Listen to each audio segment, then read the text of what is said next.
ఒక పక్కన ఆయన, ఇంకో పక్కన ఆంధ్ర రాష్ట్రంలో ఇంకొక టీం ఉందండి, అది టీం 11. అర్థమైందా రాజా? అర్థమైందా రాజా? అదొక ఏడుపు గొట్టు టీము. వాళ్ళకి ఏడుస్తోంది తప్ప ఇంకేది తెలీదు. పెట్టుబడులు మేము తీసుకొస్తామంటే ఏడుస్తారు. సింగపూర్కి వెళ్ళి పెద్ద ఎత్తున మేము అక్కడున్న మంత్రుల్ని, పారిశ్రామికవేత్తలు కలిస్తే ఆంధ్ర రాష్ట్రానికి రావద్దని ఆ ఏడుపు కొట్టు టీం ఈమెయిల్ పెట్టే పరిస్థితి. ఇంతేకాదు, కొన్ని కంపెనీలు కలిస్తే వాళ్ళు కూడా ఈమెయిల్ పెడుతున్నారు ఆంధ్ర రాష్ట్రానికి రావద్దని.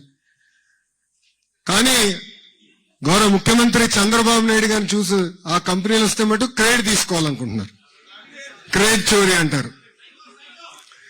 ఈ టీం 11 మోహన్ చూసి ఎవరైనా వస్తారా ఆంధ్ర రాష్ట్రానికి? వాళ్ళకి క్రెడిట్ ఇవ్వాలండి. కోడి కత్తికి క్రెడిట్ ఇవ్వాలి. బాబాయిని లేపేసిన క్రెడిట్ ఇవ్వాలి. తల్లిని చెల్లిని మెడబట్టి బయటికి గెంటేసిన క్రెడిట్ ఏడుపుగొట్టు టీంకి ఇవ్వాలి మనందరం. అంతేగాని ఒక్క వ్యక్తి బతికేదానికి 700 కోట్ల రూపాయలు ఖర్చు పెట్టి విశాఖపట్నంలో ప్యాలెస్ నిర్మించే క్రెడిట్ ఈ ఏడుపుగొట్టు టీంకి మనందరం ఇవ్వాలి. నాకన్నా మీకే బాగా తెలుసు రా భయ్. గతంలో కోడిగుడ్డు మంత్రిని మీరు డావోస్ కి ఎందుకు వెళ్ళలేదంటే అక్కడ చాలా చలిగా ఉంది, మేము డావోస్ కి వెళ్ళలేమని చెప్పే పరిస్థితి మనందరం చూసాం. ఎంత చల్లగా ఉన్నా, ఎంత వేడిగా ఉన్నా తెలుగోల కోసం అహర్నిశలు కష్టపడే ఏకైక వ్యక్తి గౌరవ ముఖ్యమంత్రి శ్రీ నారా చంద్రబాబు నాయుడు గారు. ఈరోజు నేను గర్వంగా చెప్తున్నా, మీరు వేదిక మీద చూడండి, ఆయన నాయకత్వంలో ఒక యంగ్ బ్రిగేడ్, యంగ్ టీం పనిచేస్తుంది. నేను ఎన్నోసార్లు చెప్పా, మా అందరికీ అదొక అదృష్టం. 4 దశాబ్దాలుగా, క్షమించాలి 5 దశాబ్దాలుగా ఆయన రాజకీయాలు ఉన్న వ్యక్తి, అన్ని చూసిన వ్యక్తి. ఒక అద్భుతమైన మెంటరింగ్ మా అందరికి వస్తుంది. నేను గతంలో చెప్పా, మేము అందరం మిసైల్ లాంటి వాళ్ళం, కానీ మిసైల్ కి జీపీఎస్ లేకపోతే చాలా ప్రమాదకరమైన పరిస్థితి.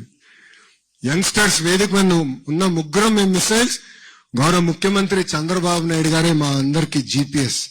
అందుకే ఆయన నాయకత్వంలో మేము పనిచేస్తూ ఈగోలు లేవు, ఎలాంటి ఫీలింగ్ లేవు. ఒకే ఒక లక్ష్యం, ఆయన ఏ విజన్ అయితే రూపొందించారో అది సాధించేదానికి మేమందరం అహర్నిశలు కష్టపడుతున్నాం. ఈరోజు వాస్తవంగా చెప్పాలంటే చాలా మంది నన్ను అడిగారు ఆంధ్ర రాష్ట్రానికి ఎందుకు రావాలని. వాళ్ళకి నేను 3 కారణాలు ఇస్తా.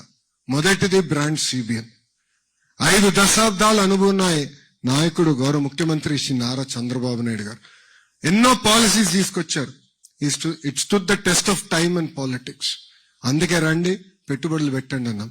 రెండోది స్పీడ్ ఆఫ్ డూయింగ్ బిజినెస్. ఒక జూమ్ కాల్ అనండి, ఒక వాట్సాప్ మెసేజ్ అనండి, అహర్నిశలు పారిశ్రామికవేత్తలకు అందుబాటులో ఉంటూ వాళ్ళకి ఎలాంటి సమస్య లేకుండా ఈ పెట్టుబడులన్నీ గ్రౌండ్ చేసే లక్ష్యంతో నాతో పాటు మన టీజీ భరత్ గారు పనిచేస్తున్నారు. ఆ స్పీడ్ ఆఫ్ డూయింగ్ బిజినెస్ వల్లనే ఈరోజు పెద్ద ఎత్తున ఆంధ్ర రాష్ట్రానికి పెట్టుబడులు వస్తున్నాయి. మూడోది డబుల్ ఇంజిన్ సర్కార్. భారతదేశంలో ఎన్నో డబుల్ ఇంజిన్ సర్కారులు ఉన్నాయి, కానీ కేవలం ఒకే ఒక ఆంధ్ర రాష్ట్రంలో డబుల్ ఇంజిన్ బుల్లెట్ ట్రైన్ సర్కార్ ఉంది. ఢిల్లీలో గౌరవ ప్రధానమంత్రి నరేంద్ర మోడీ గారి నాయకత్వంలో ఆంధ్ర రాష్ట్రంలో గౌరవ ముఖ్యమంత్రి శ్రీ నారా చంద్రబాబు నాయుడు గారు ఒక పక్కన, ఇంకో పక్కన నాకు అన్న సమానమైన పవన్ అన్న, ముగ్గురు కలిసికట్టుగా ఆంధ్ర రాష్ట్రాన్ని ముందలు తీసుకెళ్తున్నారు ఒకే ఒక లక్ష్యంతో. ఇప్పటికీ చాలా నష్టపోయాం. ఆంధ్ర రాష్ట్ర విభజన జరిగి ఇప్పటికీ 12 సంవత్సరాలు అయింది. ఇంకా ఆ విభజనలో మనం పడుతున్న ఇబ్బందులకి ఇప్పుడు కూడా మనం ఎదుర్కొంటున్నాం.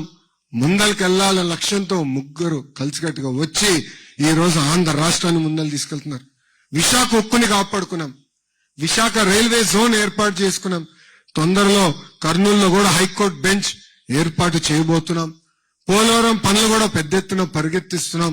ఆగిపోయిన అమరావతి పనులు కూడా మీరందరూ చూసుంటారు, ఎంత స్పీడ్ గా ఈరోజు పరిగెత్తిస్తున్నారు.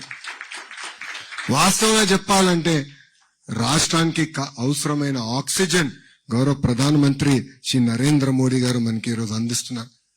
లోకేష్ కి ఛాలెంజ్ చేస్తా ఉన్నా, అక్రమ కేసులు పెడితే భయపడతా అనుకున్నారా? వైఎస్ఆర్ కాంగ్రెస్ పార్టీ నాయకుల మీద తప్పుడు కేసులు పెడితే భయపడి పారిపోతాం అనుకుంటున్నారా? నీ రెడ్ బుక్ మడిచి జేబులో పెట్టుకో. ఎవడో కూడా భయపడే ప్రసక్తి ఉండదు. మా లీడర్, మా దమ్మున్న లీడర్ మా జగనన్న నేతృత్వంలో వైఎస్ఆర్ కాంగ్రెస్ పార్టీ జెండా మరలా రెపరెపలాడే వరకు, జగన్మోహన్ రెడ్డి గారిని మరలా ముఖ్యమంత్రి చేసేదాకా వైఎస్ఆర్ కాంగ్రెస్ పార్టీ శ్రేణులు కొదమ సింహాల్లాగా పనిచేస్తాం, ప్రజాక్షేత్రంలో పనిచేస్తాం. నువ్వు దావోస్ వెళ్తావు, సిగ్గులేదా? దవాఖానాల్లో మందులు లేవు, దవాఖానాల్లో హాస్పిటల్లో మందులు లేవు, పేషెంట్లు చచ్చిపోతూ ఉన్నారు. దావోస్ పోయి సొల్లు మాటలు చెప్తారు మీరు, సొల్లు కబుర్లు చెప్తారు. చంద్రబాబు నాయుడు కొడుకు లోకేష్ ప్రభుత్వ హాస్పిటల్లో ప్రజా ఆరోగ్యం పడకేసి కొన్ని వందల మంది చనిపోతూ ఉంటే సిగ్గు శరం లేకుండా రాష్ట్రాలు దేశాలు తిరుగుతూ ఉన్నారు. ఇక్కడ ఉన్నది చూసుకోండి. పిల్లల ఫీజులు కట్టే పరిస్థితిలో లేదు మీరు, హాస్పిటల్కి డబ్బులు చెల్లించే పరిస్థితిలో లేదు మీరు, రైతులకి ఇన్పుట్ సబ్సిడీ, క్రాప్ ఇన్సూరెన్స్ ఇటువంటి చెల్లించే పరిస్థితిలో లేని మీరు దావోసులు పోతారు, అమెరికాలో పోతారు, ఆస్ట్రేలియా పోతారు, అంతరిక్షం పోతారు. ఇక్కడ ఉన్న మెడికల్ కాలేజీలు కట్టవా అంటే అబ్బే మెడికల్ కాలేజీలు మేము కట్టలేము, ప్రైవేట్ ఫరం చేస్తూ ఉంటారు. సిగ్గు శరం లేకుండా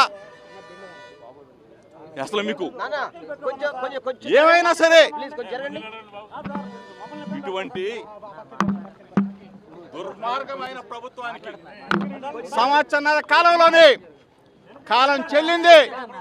సంవత్సరాల కాలంలోనే జగనన్న కావాలి, జగనన్న రావాలి అని చెప్పేసి ప్రజలు మొత్తం కూడా ముక్త కంఠంతో ఎదురు చూస్తున్న ఈ పరిస్థితుల్లో ఒకటే చెప్తా ఉన్నాను. వారం రోజుల్లో లోకేష్కి చెప్తా ఉన్నా, నువ్వు నా మీద చేసిన ఆరోపణలు నిరూపించుకుంటే, నీకు చిత్తశుద్ధి ఉంటే, నీకు కుటుంబం ఉంది, నువ్వు కూడా రా, దుర్గగుడికి వస్తా, ప్రమాణం చేస్తా, నువ్వు ప్రమాణానికి రెడీగా ఉండమని చెప్పేసి రావాలి అని చెప్పేసి మీడియా మిత్రుల ద్వారా ఏబి అన్న వచ్చాడా అన్నా? ఏబి అన్న రాలేదా? ఈటీవీ అన్న వచ్చాడా అన్నా? కొంచెం చెప్పండి, లోకేష్ చెప్పండి. వాళ్ళ కొంచెం అతను పుట్టినరోజు కాబట్టి కొంచెం తక్కువగా మాట్లాడతాం, ఎందుకంటే తిట్టడం బాగోదు కాబట్టి. అతను నాకు చేసిన దుర్మార్గానికి, తప్పుడు కేసుకి, దిక్కుమాలిన నకిలీ మద్యం కేసులు తీసుకొచ్చి మా మీద అంట కడతారా? దుర్మార్గులు కదా మీరు. ఈరోజు అతనికి చెప్పండి, వారం రోజుల్లో అతన్ని దుర్గగుడి దగ్గరికి రమ్మనండి, నా ఛాలెంజ్ స్వీకరించమనండి. తాబేదారులు తొత్తులతో మాట్లాడించొద్దు. లోకేష్, చంద్రబాబు నాయుడు నా మీద కేసు పెట్టారు, వాళ్ళని అడుగుతా ఉన్నా.